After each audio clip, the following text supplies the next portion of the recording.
Good morning. This is Kim, I'm Andrew. and we're reading Urantia, and we're talking about paper 183, The Betrayal and Arrest of Jesus. And we're at part 4, discussion at the olive press. And this is just after the soldiers came and took him away, and Judas betrayed him with a kiss. So I think this is now after he leaves.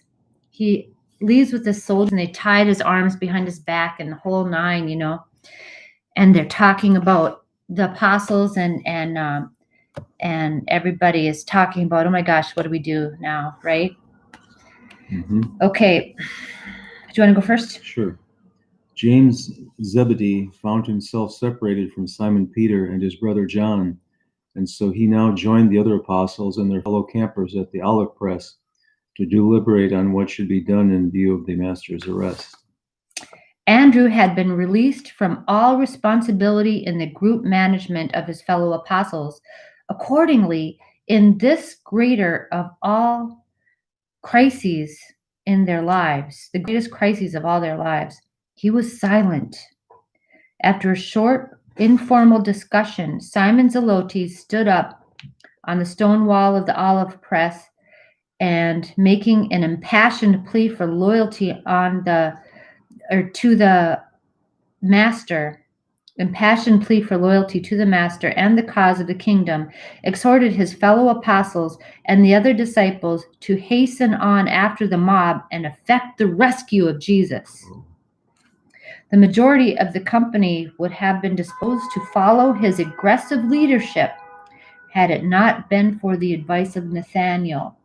I'm starting to be a bigger fan of Nathaniel, because, he was the one that gave his sword back and said, no, I'm not going to do this, Right.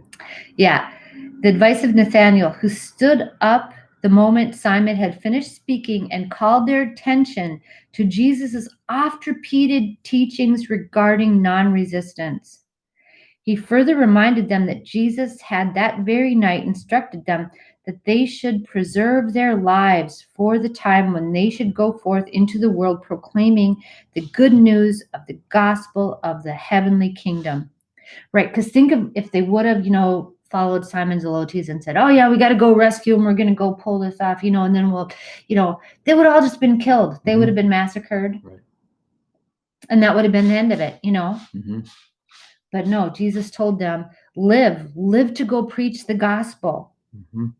And that's what they did. And that's why we have, Christianity is the biggest religion, most influential religion in the world today. Right. So, okay. Right.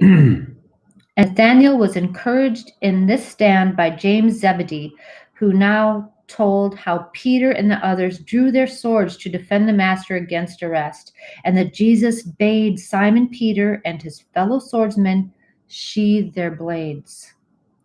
Matthew and Philip also made speeches, but nothing definite came of this decision until Thomas, calling their attention to the fact that Jesus had counseled Lazarus against exposing himself to death, pointed out that they could do nothing to save their master, inasmuch as he refused to allow his friends to defend him.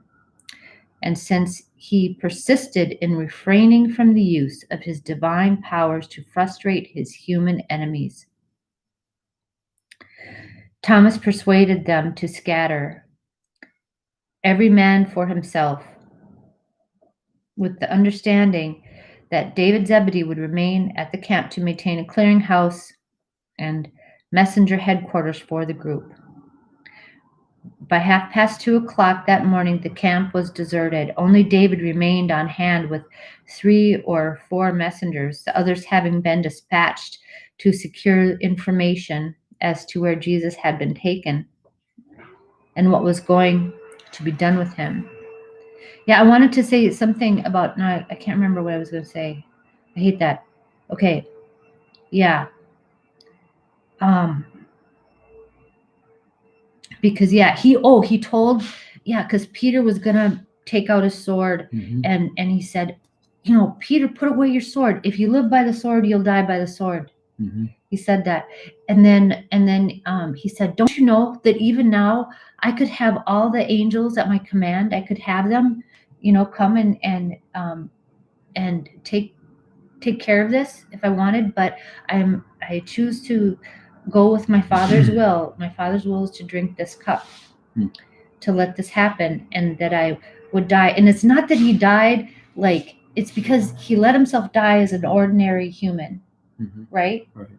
So the glory of it isn't in that it's such a painful, awful death.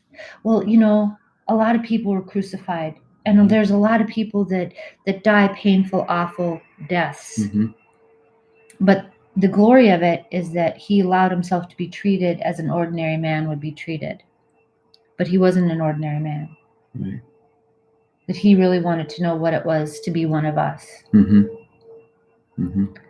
Yeah. Okay, you go ahead now. 5 of the apostles, Nathanael, Matthew, Philip, and the twins, went in hiding at Bethpage and Bethany. Thomas, Andrew, James, and Simon Zelotes were hiding in the city. Simon Peter and John Zebedee followed along to the home of Annas. Right, because that's where they were going. So Simon Peter, Simon and John kind of snuck behind them because they were taking Jesus to the home of Annas, the high priest emeritus. Okay. Shortly after daybreak, Simon Peter wandered back to Gethsemane camp, a dejected picture of deep despair. David sent him in charge of a messenger to join his brother Andrew, who was at the home of Nicodemus in Jerusalem.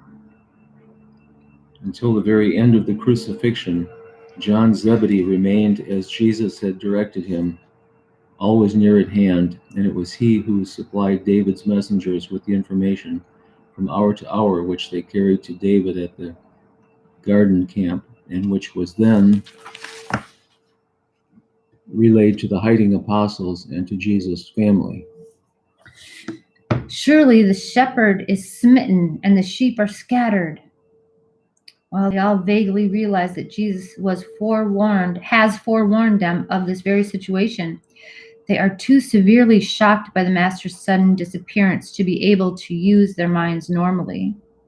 It was shortly after daylight, and just after Peter had been sent to join his brother, that Jude, Jesus' brother in the flesh, arrived in the camp almost breathless and in advance of the rest of Jesus' family, only to learn that the master had already been placed under arrest, and he hastened back down to Jericho road to carry this information to his mother and his brothers and sisters. David Zebedee sent word to Jesus' family by Jude to foregather at the house of Martha and Mary in Bethany, and there await news which his messengers would regularly bring them. Right. As you know, he hasn't seen his family for a long time, since he was with Ganed, wasn't it? A long time he hadn't seen them because they all thought he was nuts. This was the situation during the last half of Thursday night and the early morning hours of Friday as regards the apostles, the chief disciples, and the earthly family of Jesus. And all these groups and individuals were kept in touch with each other by the messenger service, which David Zebedee continued to operate from his headquarters at the Gethsemane camp. Wow. So he's got his own little news service. Yep. David Zebedee is so cool. Yeah. Okay. Well, that's coming along. All right. Okay. Thank you. You guys have a really good day. Have a great day. Okay. Bye. Bye-bye.